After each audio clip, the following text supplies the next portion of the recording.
சீரியல்களின் full எபிசோடுகளை Sun டிவியில் ஒளிபரப்பான உடனே எக்ஸ்க்ளூசிவாக சன் நெக்ஸ்டில் மட்டும் ஃப்ரீயா பாருங்கள். ஹலோ, மகேஷ் பேசுறேன். சொல்லுங்க சார். ஆனந்தி என் கேபினுக்கு காஃபி எடுத்துட்டு வர சொல்லுங்க. சார், மேலதான் கேண்டீன் இருக்கா சார்? Super canteen sir. எனக்கு எப்பாவது காஃபி டீ குடிக்கணும் போல இருந்தா அங்கதான் சார் வந்து குடிப்பேன். கருணாகரன் சார், எனக்கு ஆனந்தி கையால போட்ட காஃபி வேணும். ஆனந்திய போட்டு எடுத்துட்டு வர சொல்லுங்க.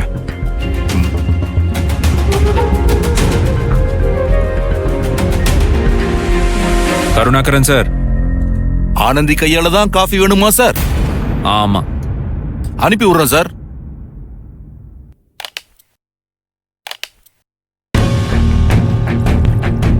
ஏ பட்டிக்காடு, இங்க வா. இவன் காதலிக்கிறதுக்கு நான் என்னென்ன வேலை பண்ண வேண்டியிருக்கு, எல்லாம் என் தலையெழுத்து.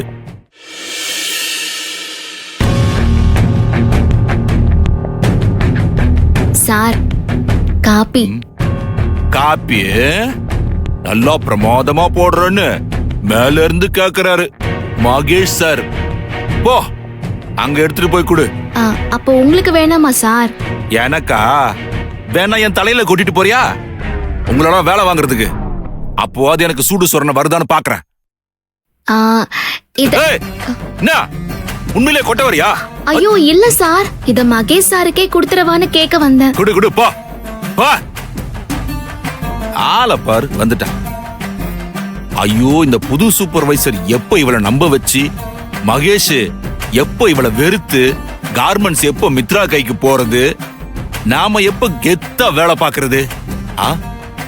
அதுக்குள்ள ரிட்டையர் ஆயிடுவோம் போல இருக்க.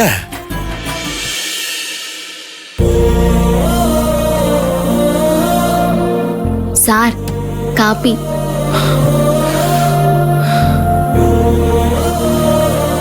தேங்க்யூ ஆனந்தி.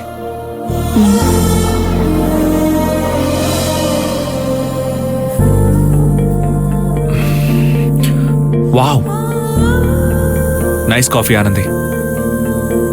காஃபி ரொம்ப நல்லா இருக்கு.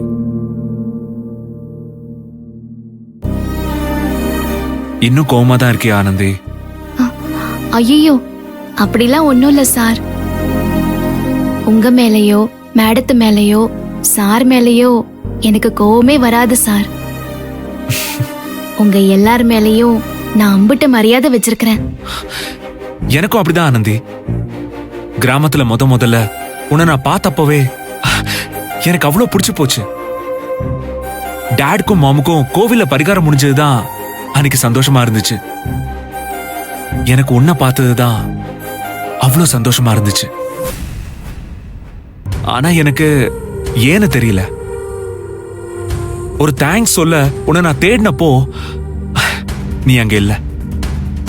அப்ப இருந்தே நீ என் மனசுக்குள்ள வந்துட்ட ஆனந்தி. சார், ஐ மீன், ஒரு முக்கியமான ஆளா என் லைஃப்ல மாறிட்டேன்னு சொல்ல வந்த. எங்கேயோ கிராமத்துல பார்த்த உன்னை எங்கடா மறுபடியும் மீட் பண்ண போறேன்னு நினைச்சேன். பார்த்தா நீ எங்க கம்பெனில வேலையில ஜாயின் பண்ணிருக்க. அன்னைக்கு உன்னை மறுபடியும் பார்த்ததுல எனக்கு எவ்வளவு சந்தோஷமா இருந்துச்சு தெரியுமா? அதுவும் நீ என் உயிரை காப்பாத்தினதுக்கு அப்புறம் வானத்துல இருந்து குதிச்சு வந்த ஒரு தேவதையா தான் நான் உன்னை பார்த்தேன். அது வரைக்கும் யாரோடையும் நான் இந்த அளவுக்கு க்ளோஸா கம்ஃபர்டபுளா ஃபீல் பண்ணதே இல்லை. ஆனா உன்னை போய் நானும் எங்க குடும்பமும் எப்படி வேலை பார்க்க வந்த ஆளா நினைப்போம். என்னைக்குமே நீ எனக்கு ஸ்பெஷல் தான் ஆனந்தி. எனக்கும் நீங்க ரொம்ப ஸ்பெஷல்தே சார். நானும் இது வரைக்கும் எந்த பெரிய ஆளுக கூடயும் இம்புட்டு தூரம் நெருங்கி பழகுனதே இல்ல. உங்களை பார்த்ததும் ஏதோ முதலாளி மாதிரியே தெரியல, நம்ம குடும்பத்துல ஒருத்தராதே நான் நினைச்சிட்டு இருக்கிறேன். ஆனந்தி, எங்க அப்பா அம்மா கிட்ட நான் என்னைக்கும் சண்டை போட்டதே இல்ல. ஏன்னா அவங்க என் விருப்பத்துக்கு மாறா எதுவுமே செஞ்சது இல்ல. ஆனா உன் விஷயத்துல எங்க அம்மா பண்ண தப்புக்காக ஃபர்ஸ்ட் டைம் நான் சண்டை போட்டேன். ஐயோ ஏன் சார் அப்படி பண்ணீங்க? உங்ககிட்ட வருத்தப்பட்டு பேசிட்டு போன பிறகுதே அவங்க இடத்துல இருந்து யோசிச்சு பார்த்தேன். அப்பதே சார் எனக்கே புரிஞ்சுது மேடம் என் மேல இருக்கிற அக்கறையிலதே அந்த பணத்தை கொடுத்திருக்காங்கன்னு. நான் தான் தப்பா புரிஞ்சுக்கிட்டேன். அதனால உங்ககிட்ட ஏதேதோ பேசி போட்டேன். என்னைய மன்னிச்சிருங்க சார். ஐயோ ஆனந்தி, இது நீ மன்னிப்பு கேட்கணுங்கிறதுக்காக நான் சொல்லல. இது ஒரு சின்ன மிஸ் அண்டர்ஸ்டாண்டிங், கன்ஃபியூஷன், அவ்வளவுதான். நான் பேசினதுக்கு அப்புறம் அம்மாவும் ரொம்ப வருத்தப்பட்டாங்க. அதனால நடந்தது எல்லாம் மறந்துரு ஆனந்தி. திரும்ப நீ வீட்டுக்கு வா, பழையபடி சந்தோஷமா இரு. உன் கையால சாப்பிட்டு ரொம்ப நாள் ஆன மாதிரி ஒரு ஃபீல். இன்னைக்கு வீட்டுக்கு வரியா ஆனந்தி? ஐயோ, நாம இன்னைக்கு செல்வி விஷயமா தாசில்தார் ஆபீஸுக்கு போலாம்னு அன்பு கிட்ட சொல்லியிருந்தோமே. இப்ப மகேஷ் சாருக்கு என்ன பதில் சொல்றது? என்ன யோசிக்கிற? சார் தப்பா நினைச்சுக்கிடாதீங்க. எனக்கு ஒரு சின்ன வேலை இருக்குது, நான் போயே ஆகணும். அதுதான் யோசிக்கிறேன். சோ இன்னும் நீ டிஸ்டர்பா தான் ஃபீல் பண்றல்ல? It's okay. உனக்கா எப்போ தோணுதோ அப்போ வா. ஐயோ சார், நெசமாவே அது ஒண்ணு காரணம் இல்ல. நான் ஏற்கனவே இன்னைக்கு ஒருத்தவங்களை பார்க்க வரேன்னு வாக்கு கொடுத்திருக்கிறேன். அதே சார், மத்தபடி வேற ஒண்ணும் இல்ல சார். நிஜமாவே கோவம் இல்லல்ல? இல்ல சார்.